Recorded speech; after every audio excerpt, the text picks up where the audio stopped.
How to copy a caption on TikTok. It's pretty simple and a quick process, so without any further delay, let's jump right into the video. First thing first, simply move into the application TikTok.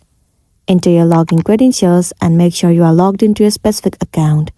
Now move into any of the posts that you want to copy the caption. Here at the bottom you can see the caption. If you want to see more, then simply click on More. All the captions will be visible to you. If you want to copy it, simply take a screenshot first of all. Once you have taken the screenshot, now head over to your photos or gallery. Click on the photo that you have taken the screenshot of. Once you have opened the picture, now tap and hold the text that you want to copy. Drag this blue icon till where you want to copy, and then tap on Copy. The caption has been copied. Now you can move into anywhere and then paste it. And there you go.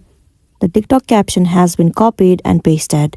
So that's the end of the video. If this video helped you, give it a like and check out our next tutorial. Thank you.